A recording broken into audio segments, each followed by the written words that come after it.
This is a 3-bedroom, 3 living room, 2-bath house that came in at about $1 million. So the property is on the traditional lands of the Kaurna people. It is just south of the Adelaide CBD. So we're fortunate enough with this property that the owners grew up on the land. So that brought forward the knowledge of all the pros and cons that the site had.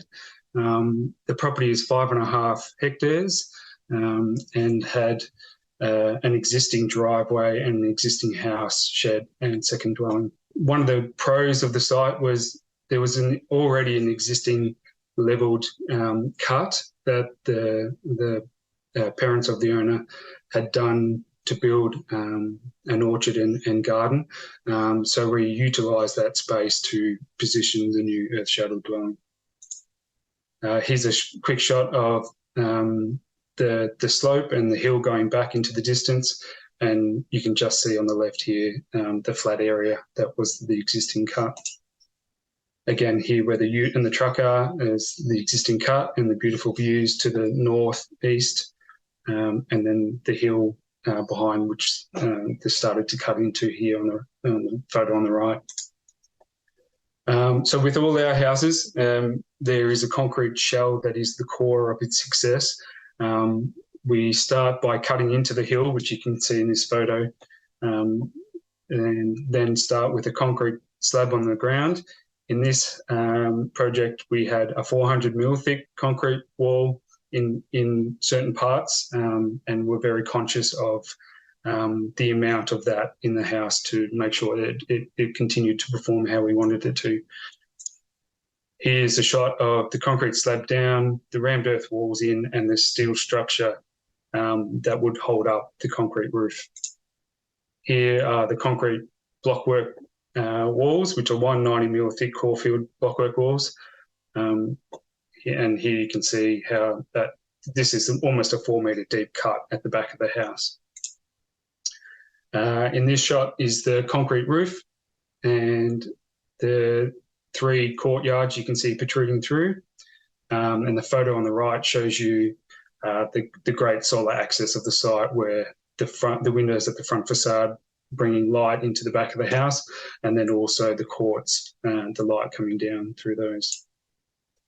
Once the waterproofing and drainage is done over the concrete shell, we then backfill with soil around the 3 sides of the house and put sand on the roof to create a lightweight but very quick draining medium that also gives us that thermal stability and insulation that we want for the dwelling.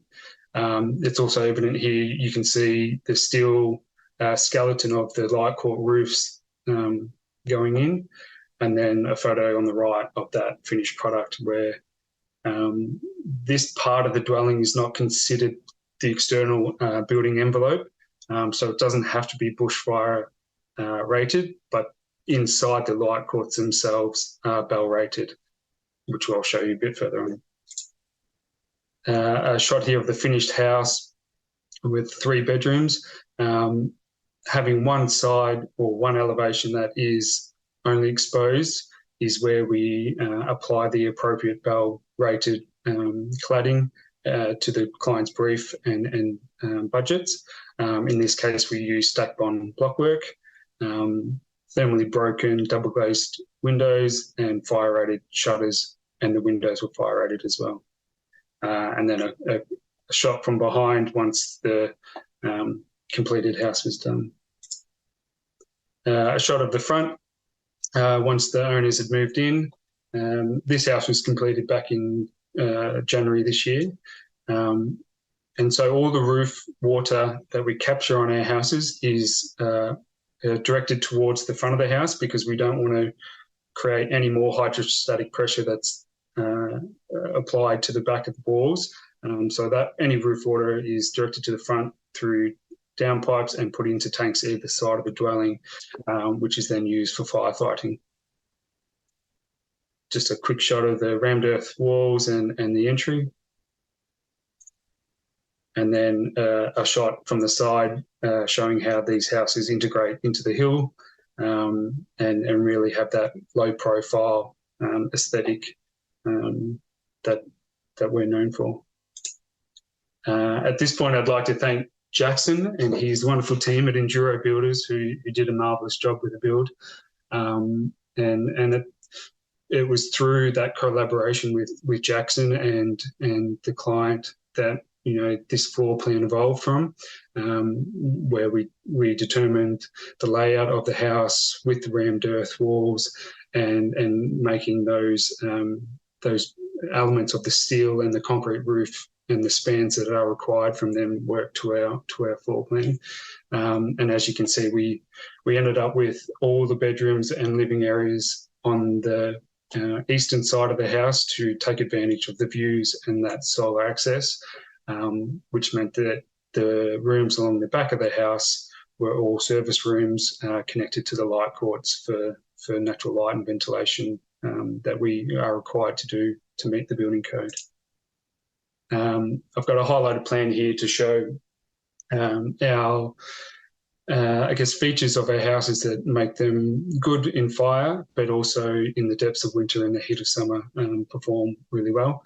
So the green here you can see is the back wall and side walls that are the 190mm concrete, and then also covered with soil. The dashed red line then indicates the only facade that is exposed to the elements, including the roof and the floor. Everything is earth covered with only that one side. So that means we can focus all of our energy and our resources on that one elevation to protect us from fire. The purple box is one of the features we put in all our houses, especially when they're in high bushfire areas, which is an airlock.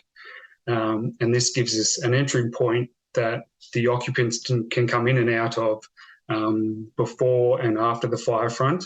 And if they happen to go out before the fire front to grab pets or whatever they needed to rush back inside, any embers that did follow them in would be contained in that airlock space and could be put out.